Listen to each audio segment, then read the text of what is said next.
Hey guys, tonight we drift far, far from modern life, past the buzzing traffic, the digital screens, and that one upstairs neighbor who insists on moving furniture at 2 a.m. into a quieter, older world. You're lying still, but your mind begins to wander. The air thickens with heat. The buzz of unseen insects hovers in the background. You're standing on the banks of the Nile, that slow, ever-winding river of ancient Egypt. The sand beneath your feet is still warm from the day. A crocodile suns itself lazily nearby. Don't worry, he's far more interested in the fish than in you. Papyrus reeds sway in the shallows. Somewhere in the distance, a flute plays a haunting lullaby that drifts over water and time. You're here for a strange story.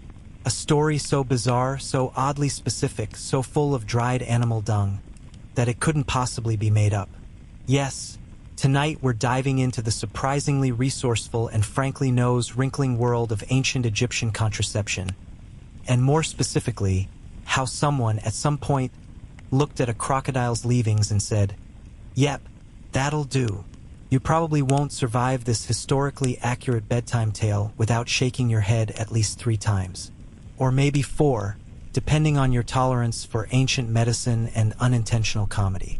So, before you get comfortable, take a moment to like the video and subscribe, but only if you genuinely enjoy what I do here. And while we're at it, drop a comment telling me where in the world you're listening from and what time it is for you right now.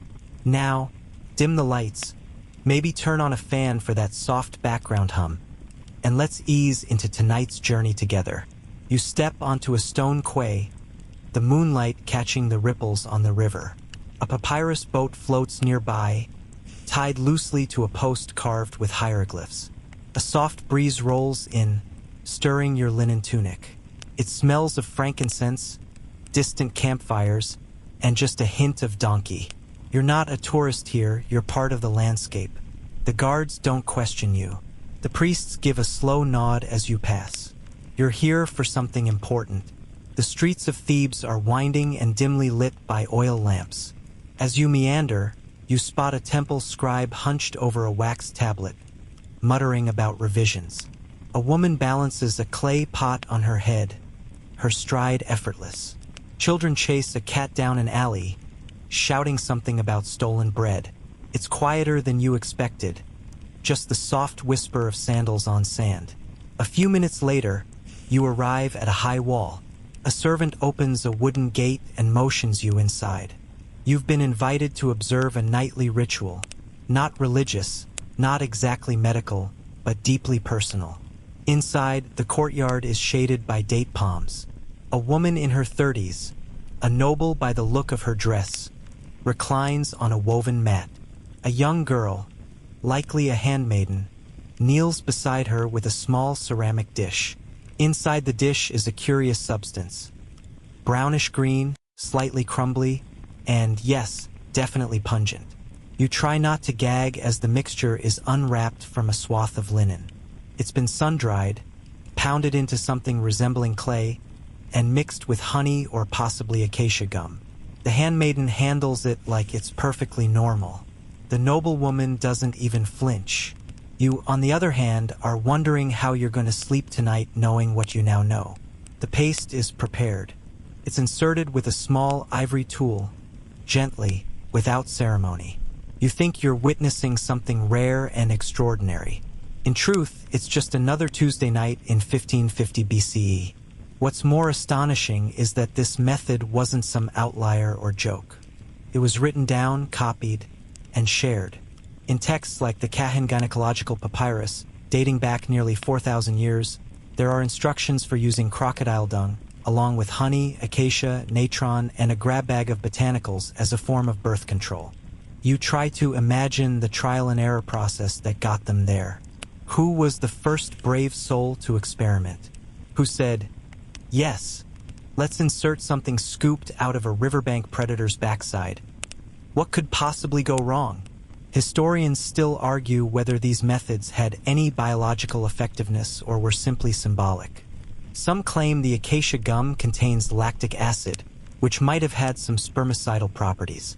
Others argue the dung's sheer presence may have been more about ritual cleanliness, or maybe even an attempt to repel a partner.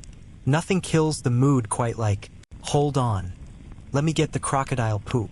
As you leave the courtyard, the scent of crushed herbs clings to your clothes. You pass a boy chasing a firefly and a woman lighting a lamp with a long, tapering stick. It's peaceful and strangely domestic, despite the utterly bizarre science experiment you've just witnessed. And still, your journey's just begun, because this isn't a one-time incident. It's part of a vast, quietly smelly tapestry of historical contraception, each thread woven by clever hands and questionable reasoning. You step back into the cooling night, the walls of the courtyard slowly disappearing behind you as the sounds of Thebes resume their rhythmic nighttime pulse. There's a butcher haggling over leftover lamb fat, a scribe reciting prayers for memory, and somewhere, a donkey braying like it's trying to ruin the acoustics of eternity. You pause, hands clasped behind your back, and start strolling aimlessly down the ancient stone path. But your mind can't unknow what it knows now. Crocodile Dung, in linen, inserted with care.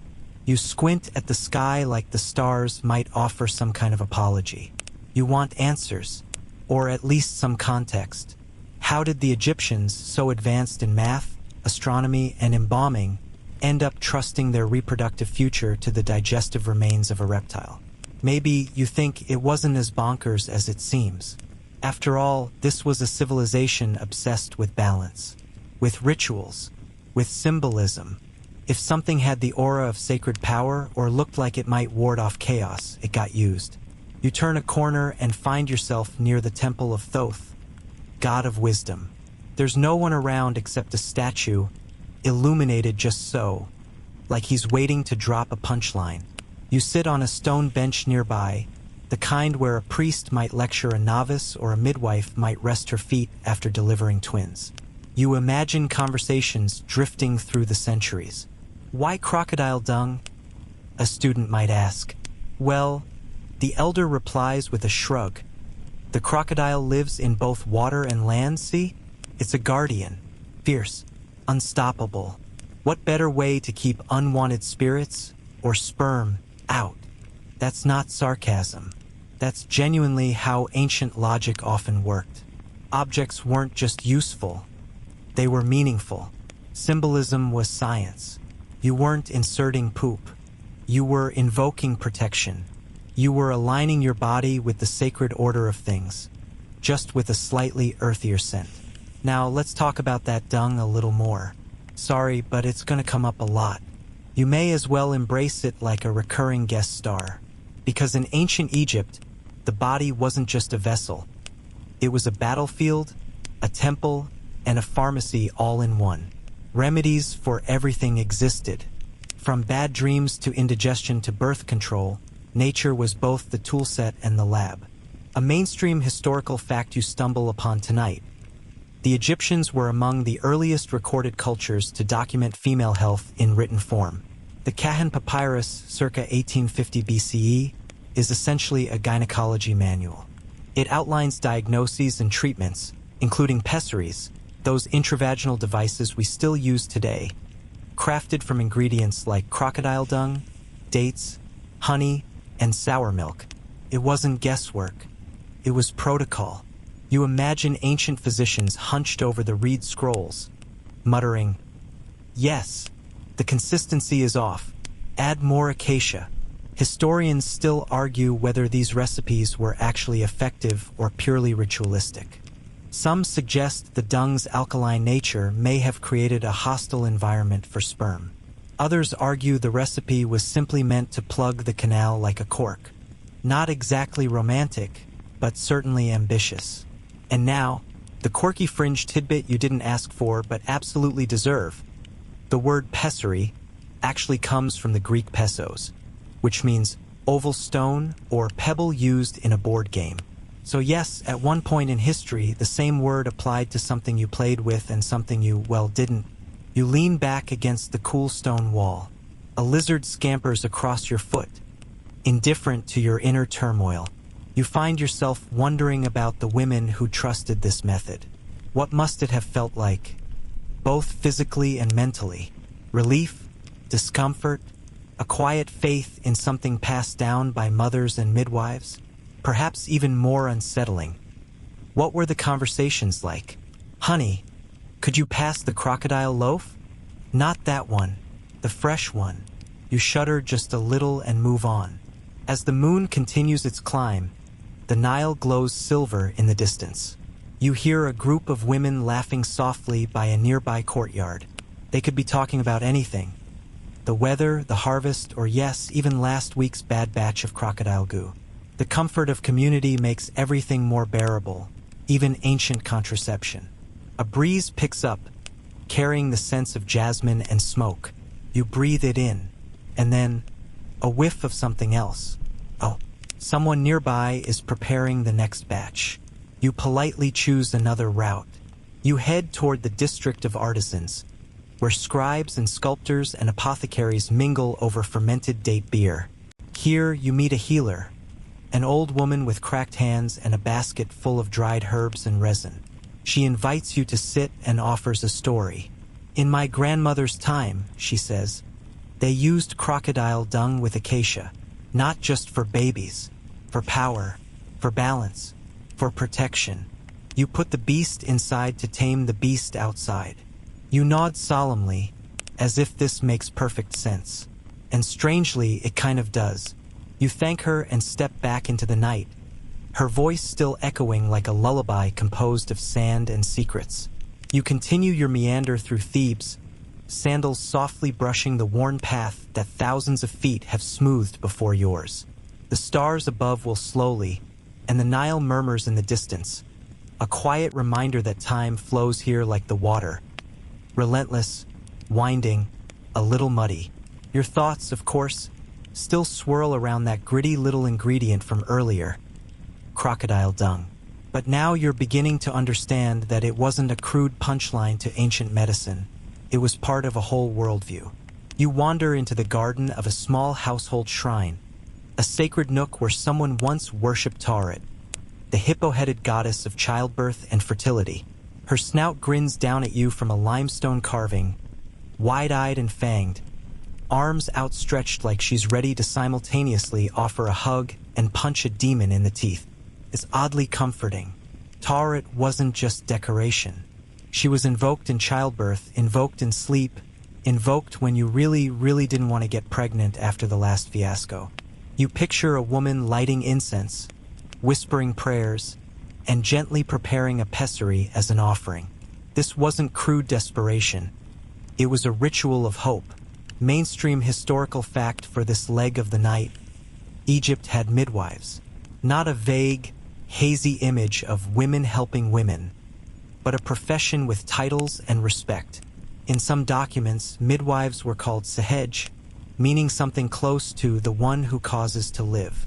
That's a pretty solid resume. They handled everything from diagnosing pregnancy using barley and emmer, yes, pea on the seed style tests, to applying soothing balms after delivery.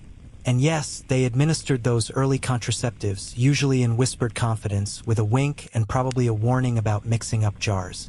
Historians still argue whether these midwives were formally trained or passed down knowledge orally, like secret family recipes. But what's certain is that women were talking, teaching, whispering truths by torchlight. The kind of truths not written on monuments but carried in the pockets of aprons and the creases of laugh lines. Speaking of recipes, the quirky tidbit tonight is a popular one, whispered like gossip between museum docents. Some scholars believe one early Egyptian contraceptive involved inserting honey, acacia bark, and lint. Yes, lint. Or, as the ancients would have said, soft fiber. It's the ancient equivalent of mixing yogurt and drier fuzz and hoping for the best. Except acacia contains natural spermicidal properties, thanks to lactic acid. So again, they may have been onto something in spite of how unappetizing it sounds. You crouch near a well, dipping your fingers into the water. It's cool, still, and in the quiet of the courtyard, you try to picture the scene. A young woman, maybe no older than you, crouched with her knees drawn up, guided by the gentle voice of a healer. No brick lights, no lab coats. Just a reed mat, a prayer to Hathor, and a mixture made by hand, crafted with care, not shame. And that's what you're starting to notice. This wasn't about secrecy. It was about stewardship. Your body wasn't a battlefield to win or lose. It was a plot of land to cultivate. You weren't hiding contraception. You were practicing a form of ancient self-care. Equal parts spiritual, practical, and just a little bit wild. You pass a mural painted on faded plaster. A woman holding a lotus, a midwife standing beside her, and a crocodile grinning on the bank. Artistic license? Probably. But who's to say the symbolism wasn't clear? Earth balance, beast, nature, tame just enough to let you sleep without worry. And yet, not everything was gentle. You reached the edge of the garden, where a shrine to Best sits squat and smiling, the dwarf god of protection. He guards against evil spirits, bad dreams, and quite notably, unwanted pregnancies. He's usually depicted sticking out his tongue, wild-haired and belly forward, kind of like a party uncle who also moonlights as a bouncer for your uterus. It's hard not to smile. You imagine someone lighting a candle beneath his statue, muttering, "Keep the babies away tonight." Okay? Practical prayer. Effective? Who knows? But you're starting to admire the creativity. You rest beneath a sycamore tree, whose silhouette blurs against the night sky. Owls hoot softly, ancient omens in some cultures, but here just sleepy sentinels. You close your eyes for a moment, and the air around you slows. And this, you think, is how you learn history without falling asleep, by walking in their sandals, breathing their incense, wondering about their awkward conversations, by reminding yourself that ancient people weren't all that different. They worried, they experimented, they got things wrong. They probably lied to their doctors too. So the next time you glance at a museum label or skim an article that casually drops the phrase, "Crocodile Dung pessary," you'll smile, because you know the backstory. You've met the midwives, you've seen the goddess statues, and you've smelled that unforgettable aroma in your imagination. And no matter how modern we get, you now carry the simple truth. History is full of strange, earnest attempts at control.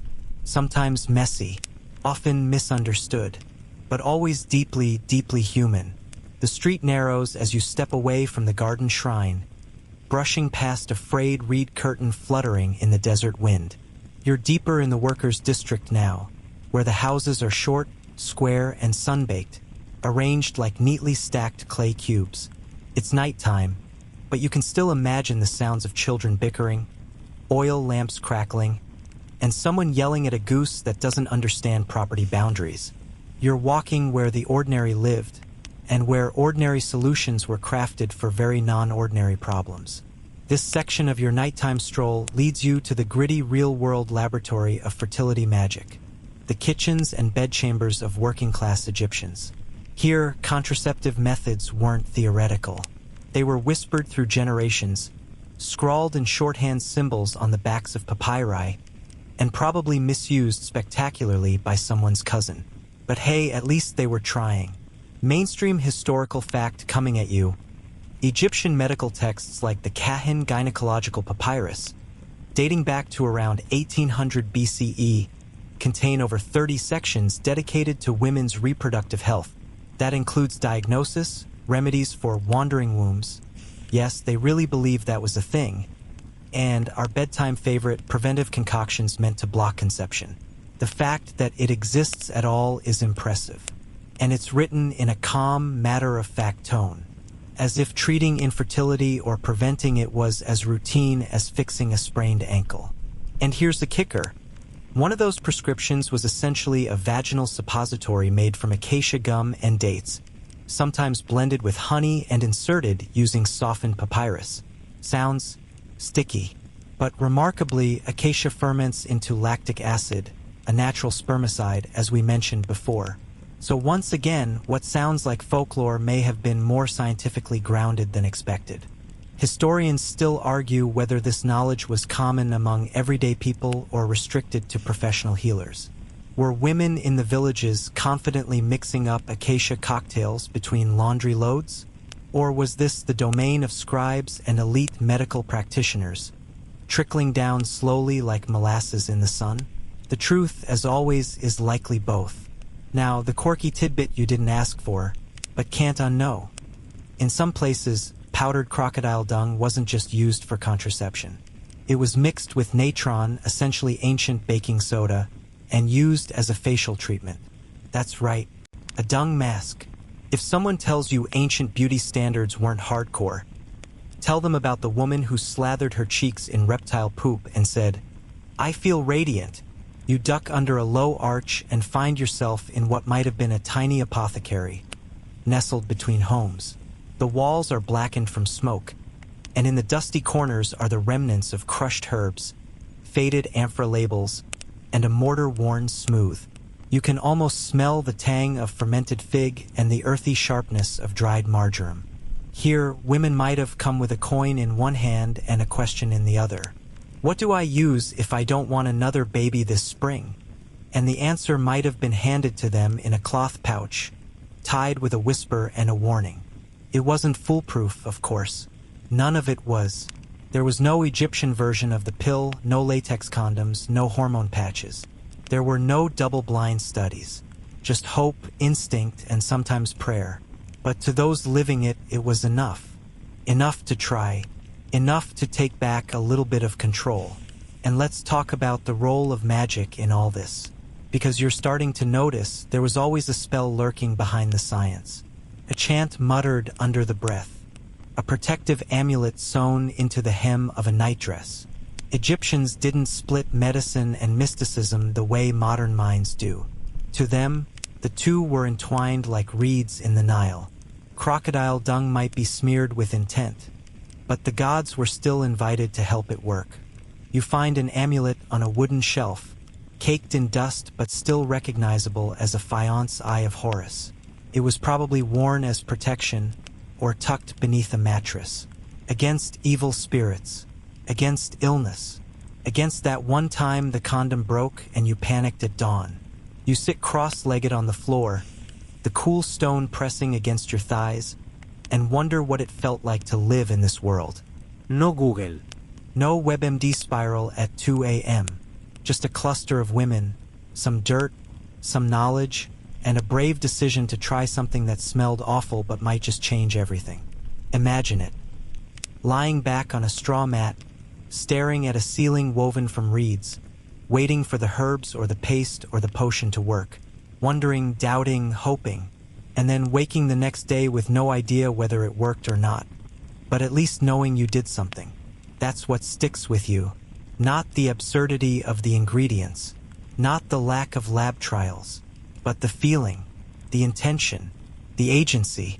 And before you leave this little apothecary, you take one last look around and notice something scribbled on the doorframe.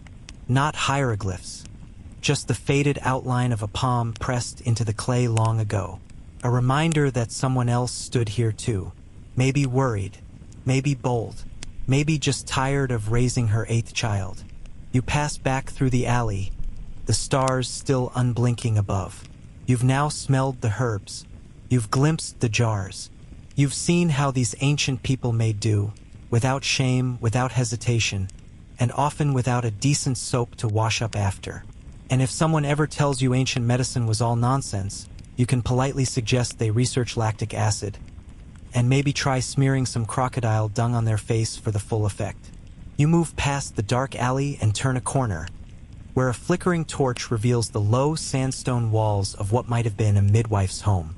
It's quiet now, of course, but the floorboards creak with ghostly memory, and the air smells faintly of time, soot, and age-old linen, like a room that has witnessed far too much life and its absence.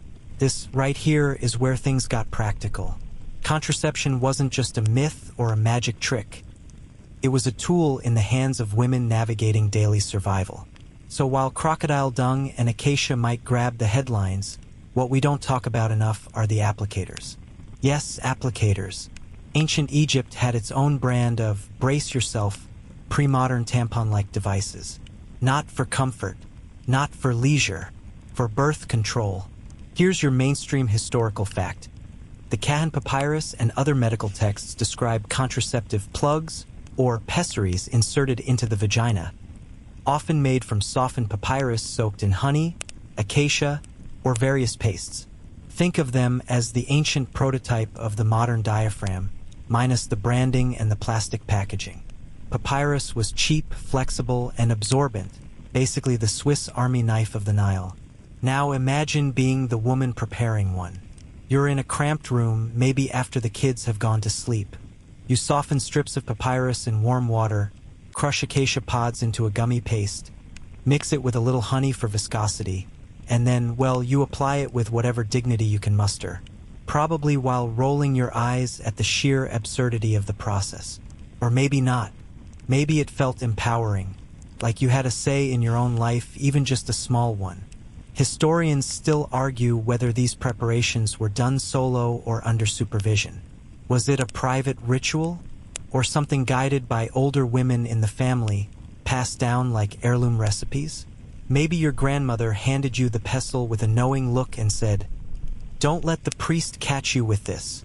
Or maybe no one said a word, and you just figured it out from scraps of overheard advice. Let's slide in a particularly quirky tidbit.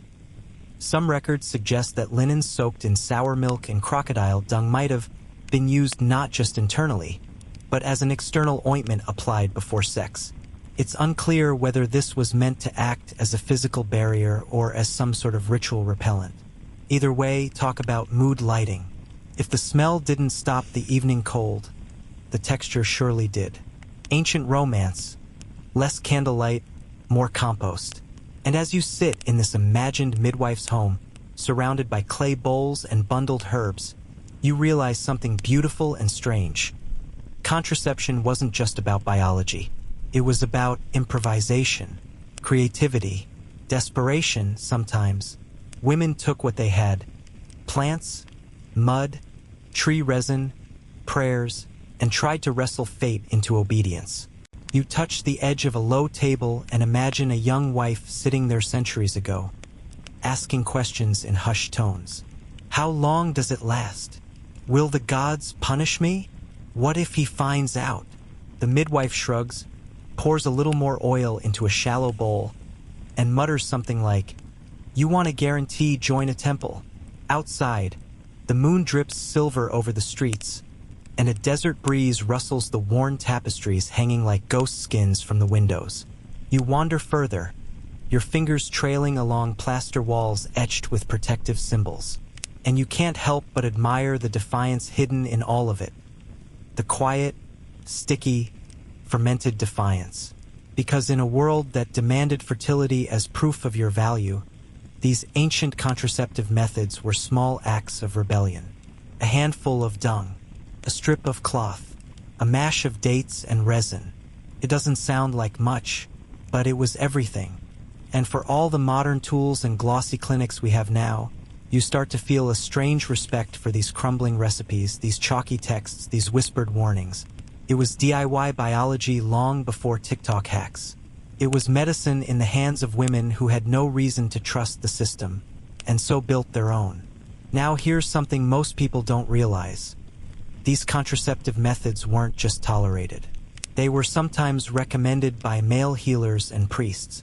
So even in this highly patriarchal society, there was an odd moment of consensus. Everyone knew that controlling birth spacing was important, not just for the women, but for the stability of the family. Too many kids, too fast, could wreck a household. Even the gods probably rolled their eyes. And of course, it wasn't all dung and resin. Some recipes called for ground carob, colocynth, a bitter melon-like plant, and even saltpeter. You're walking past a small stall now, closed for the night, but the faint scent of those earthy powders still lingers in the cracks of the wood. Somewhere, someone was grinding those seeds just hours ago. So you move on, a little slower now, the silence of the ancient night pressing gently around you. You've peeked inside the ancient contraceptive cabinet, and what you found wasn't gross, it was genius. Resourceful, grounded, messy, sure, but honest. And maybe, just maybe, you feel a little less modern than you thought. Because in some ways, not much has changed. People still want control over their lives, their bodies, their futures. They still whisper. They still guess. They still hope. You step carefully over a cracked bit of pavement, where someone once spilled a jug of date wine and cursed the gods. The moment's long gone, but the stain remains. Just like the stories, just like the paste. The sunless street fades behind you, replaced by the cool hush of an open courtyard. Worn flagstones echo under your feet as you cross into what was once a healer's garden. Here, the plants grow strangely still. Even in imagination, basil, mint, and mandrake seem to listen. Maybe it's because this patch of dirt once held more secrets than the pharaoh's own tomb. You stop at a row of low clay pots, their rims flaked with age, but the roots they hold, still potent in memory. This is the ancient world's medicine cabinet. And tonight we're talking about acacia, yes, the thorny tree that dots much of Egypt like nature's barbed wire. But back then, it wasn't just firewood or fence material. It was birth control gold.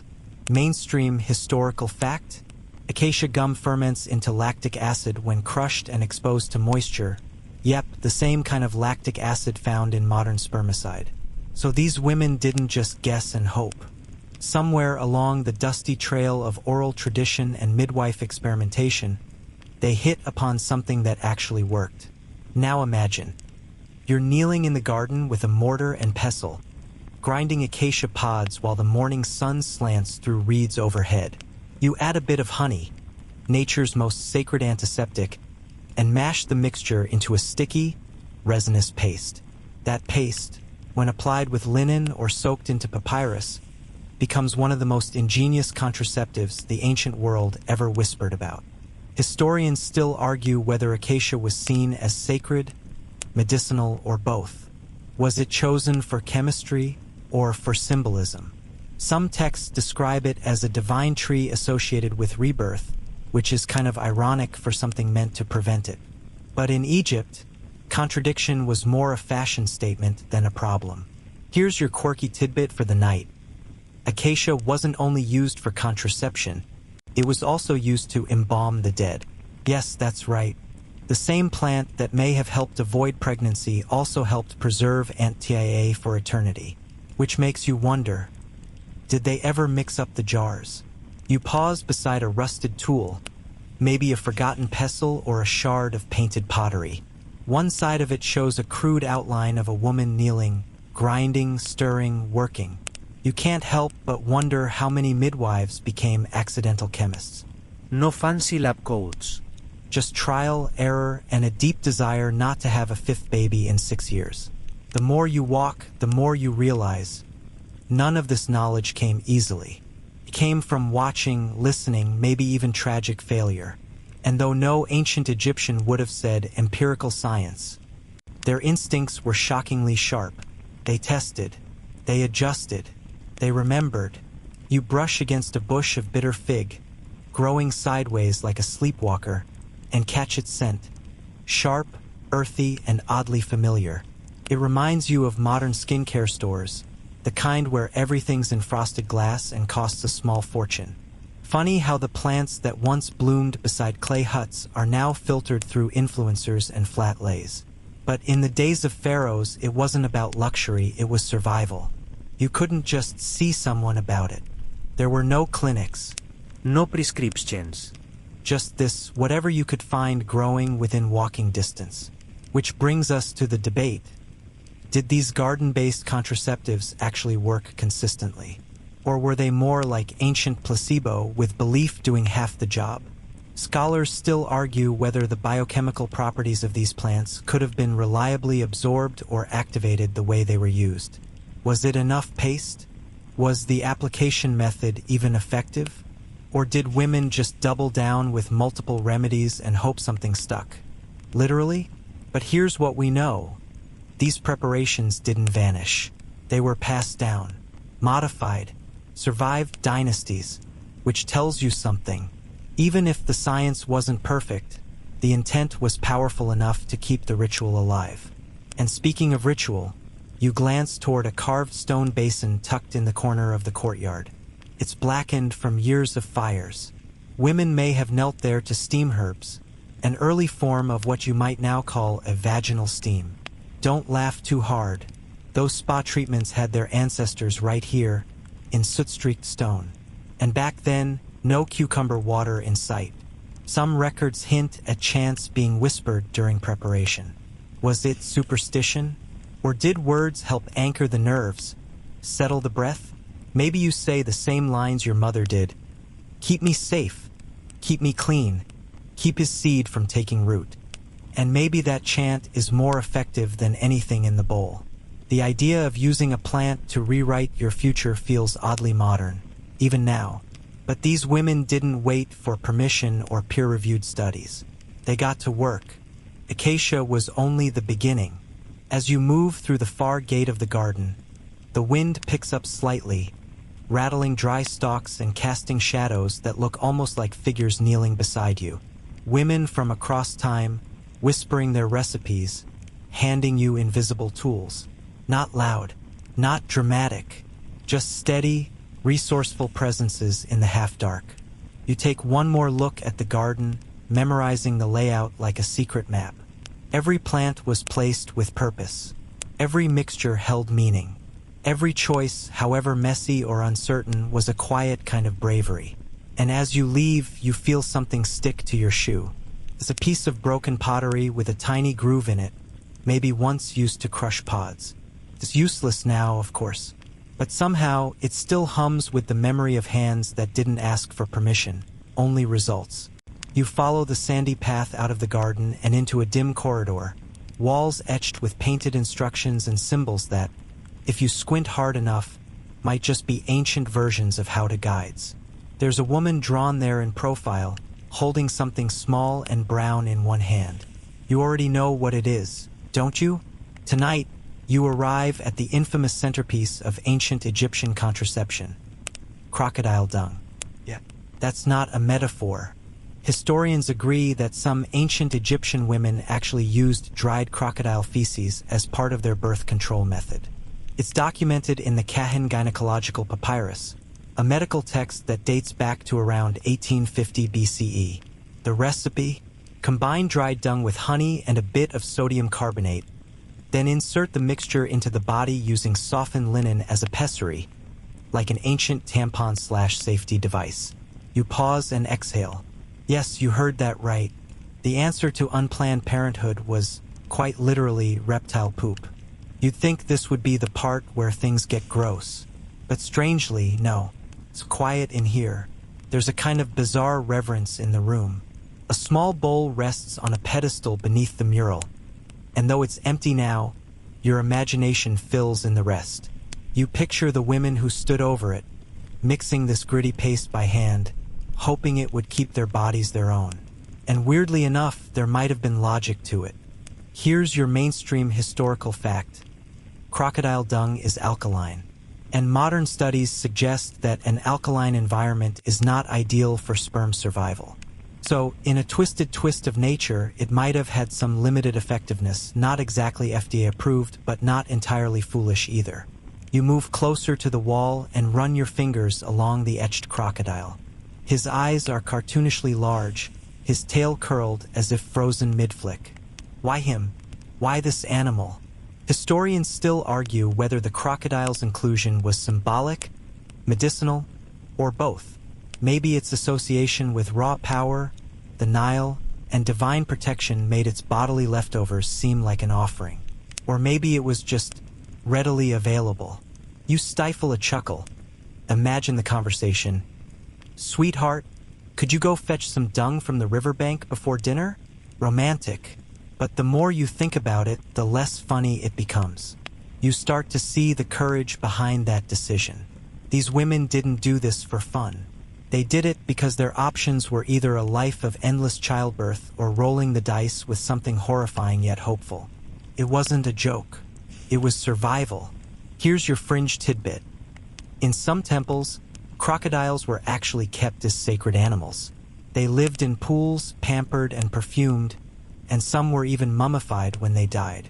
So using their excrement wasn't just a last resort. It might have felt like drawing power from something holy, like bottling lightning in a linen wrap. And as you glance toward the mural again, something strikes you. That painted woman isn't flinching. She's not disgusted. She's focused, composed, maybe even proud. This wasn't shameful. It was strategy. Your foot scrapes something smooth on the floor, a replica of the linen roll once used to apply these concoctions. It's impossibly thin, woven tight as modern gauze, and just wide enough to wrap around 2 fingers.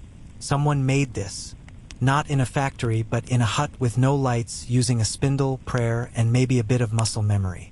You sit for a second, letting that sink in.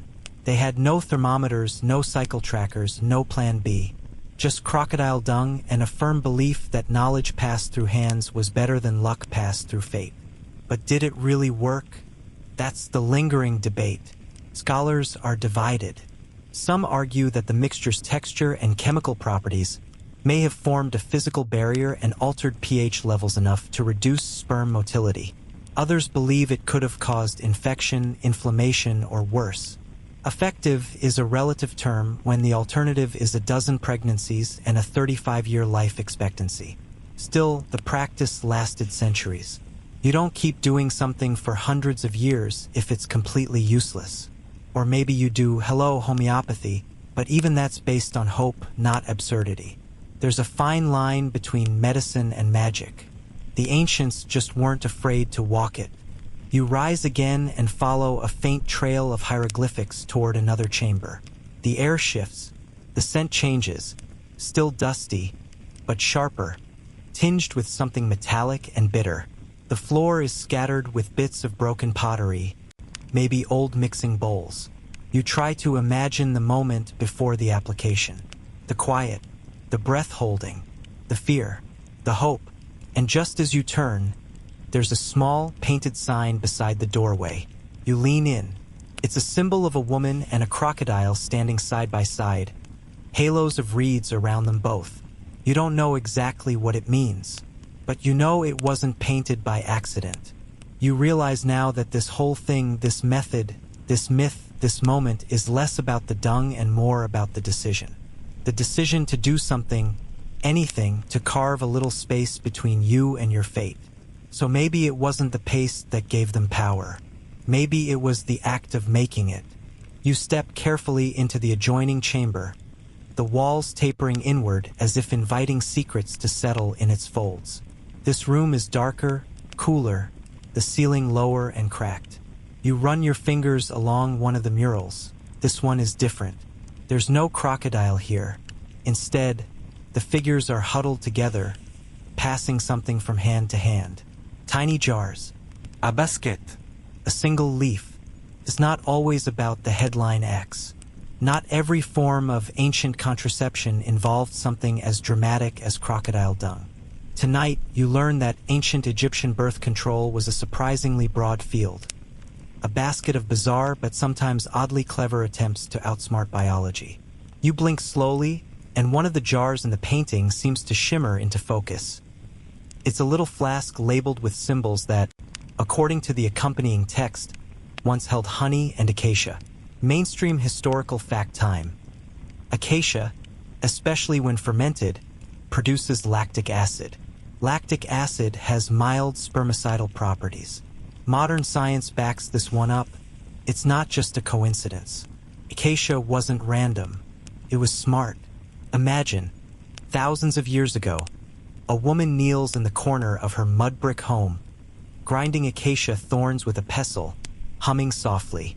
She's not a priestess or a physician, just someone who heard from her mother that acacia, mixed with honey and a pinch of dates, might keep her from getting pregnant after sleeping with her husband that night. You shuffle into the next chamber, your steps echoing faintly on the stone floor.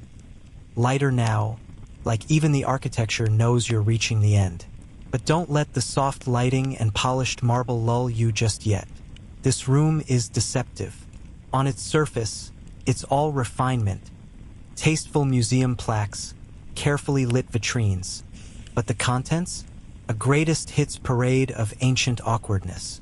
This is where the conversation turns more intimate, about trial, error, and the unending weirdness of contraception before science started taking notes.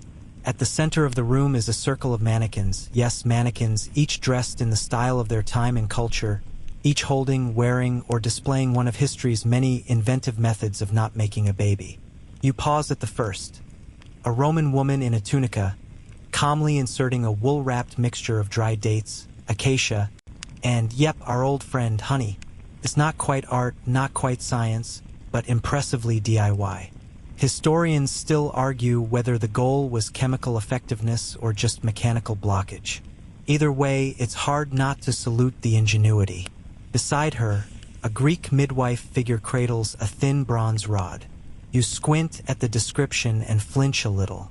The Cleopatra stem, supposedly used for both stimulation and contraception, was made of metal and inserted during ovulation. It's not clear how effective it was, or how willing the users were. That's the thing with a lot of these ancient tools. They weren't just medical, they were political, relational, sometimes coercive. Birth control wasn't always about choice. Sometimes it was about control from someone else.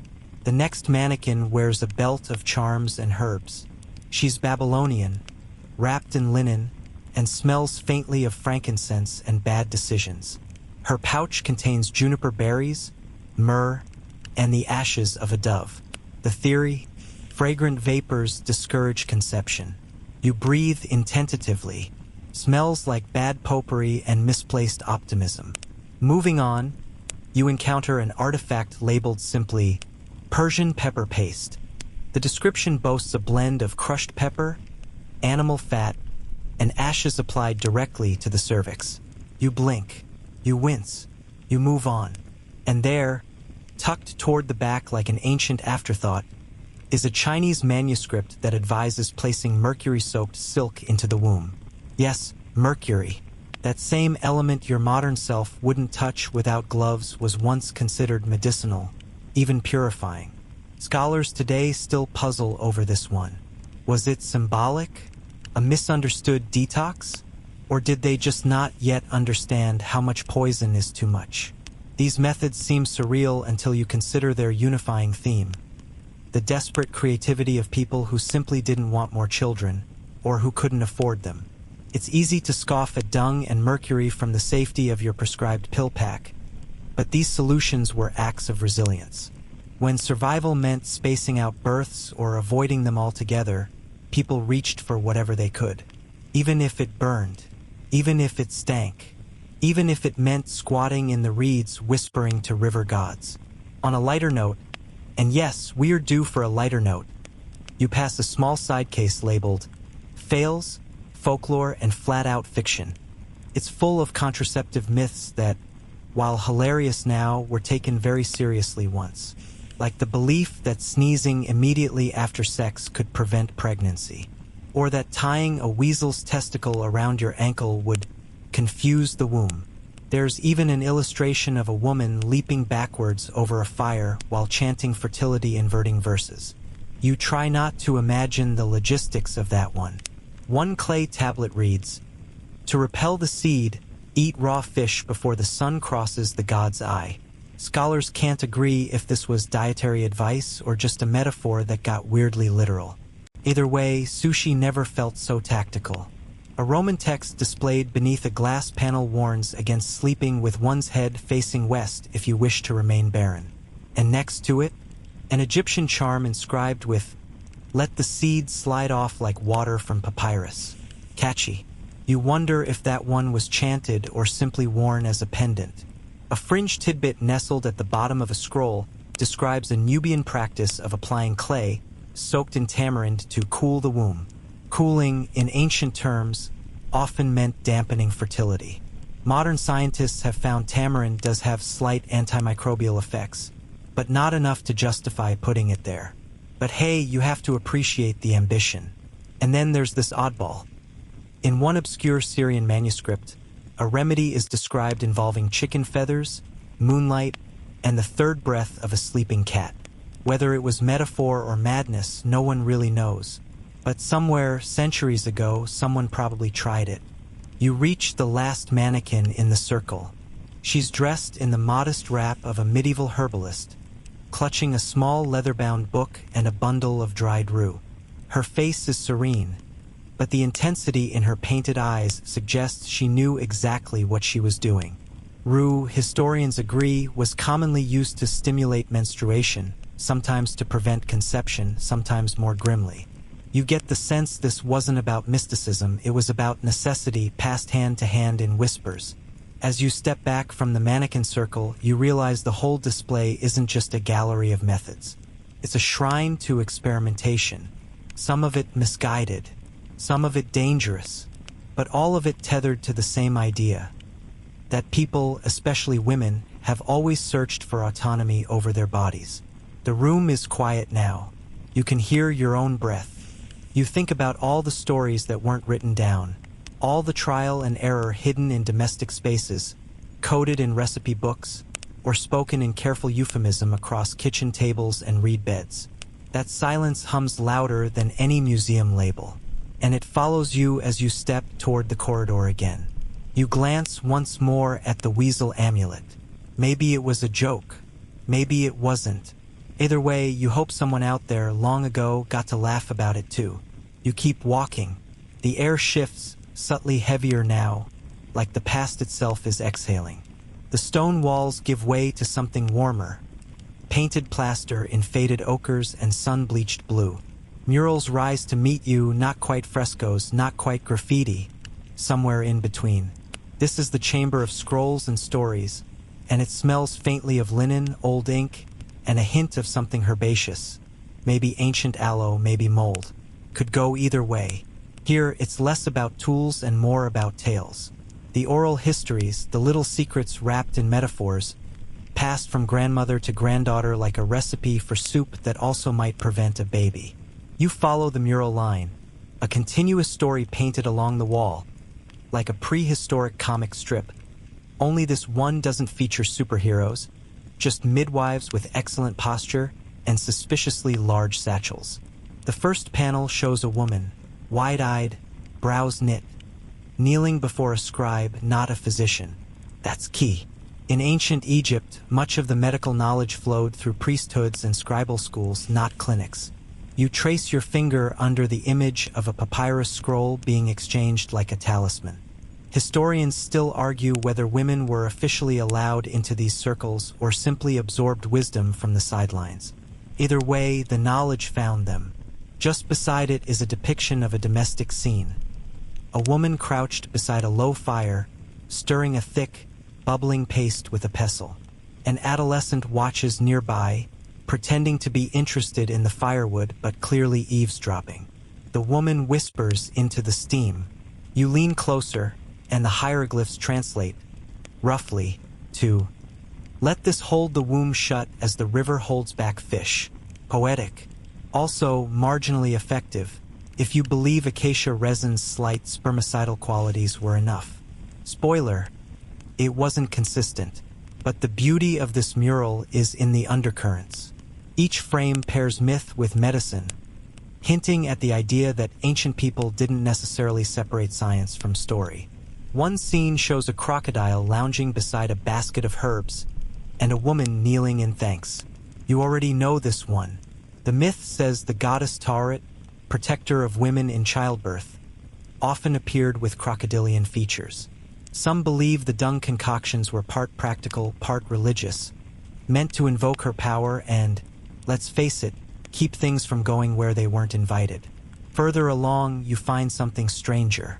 A painted scroll depicts a desert pilgrimage, women walking barefoot to a sacred dune, each carrying a vessel. The inscription suggests a ritual known as the quieting of the moon, performed at the start of each lunar cycle to ensure fertility only when the goddess approved. There's debate among scholars about whether this was metaphorical or involved herbal ingestion. Some think it was about sync with the lunar calendar, others suspect it was code for timed abstinence or even early forms of cycle tracking. Fitbit, but make it sacred. Around the next curve, the wall darkens slightly, and the colors turn bolder. Now you're in the realm of spells and incantations. Protective words, chanted or written and buried in the corners of rooms or sewn into clothing. One fragment describes an amulet etched with the phrase, "Hold fast the door, close the seed's path," often worn around the thigh. Another includes instructions to whisper a 7-word verse before sleeping, supposedly making the body unwelcoming as sand to fire. You picture someone in 1200 BCE mumbling bedtime poetry to their uterus, and honestly, it's kind of charming. The chamber isn't without its skeptics, though. One scratched note beside a fragment of papyrus in the display case reads, "Probably more ceremonial than effective." It's signed, amusingly, by a 19th century British archaeologist with a name so posh it practically curtsies. Reginald P. Elmsworth. Scholars still argue whether old Reginald was dismissive or just exasperated by the sheer amount of reproductive rhyming in his findings. One quirky detail catches your eye. A recipe for a suppository involving crocodile dung, of course, honey, and powdered carob, written in a strangely playful tone. The translator's note suggests the scribe may have added humorous commentary in the margins, including a warning not to let the paste dry, lest your husband take fright. You can't help but chuckle. Even then, someone was worried about awkward moments during intimacy. There's a brief nod to cross-cultural exchange here too, fragments of Greek texts commenting on Egyptian contraceptive techniques.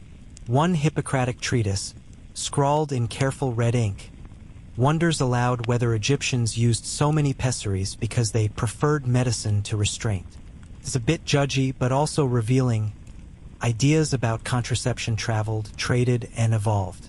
What began as a Nile-side practice might appear centuries later, reimagined in Roman baths or Carthaginian apothecaries.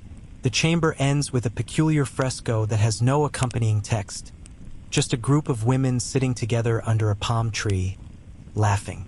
Their baskets are empty, their hands stained with crushed herbs. It's quiet content. You don't need a translation. You understand. The murmur of history grows soft again as you step through the archway. The painted wall fades behind you, but its message lingers. None of this was perfect. A lot of it wasn't safe. But for every crocodile paste pessary or ashen pepper paste, there were people sharing stories, building networks, whispering wisdom, and, when the official systems failed, making their own. You take a long breath. Something about these stories feels like a secret you've always kind of known. That knowledge isn't just found in textbooks or temples. Sometimes it lives in kitchens, in jokes, in moonlit walks to sacred dunes. It survives because someone remembered it long enough to pass it on.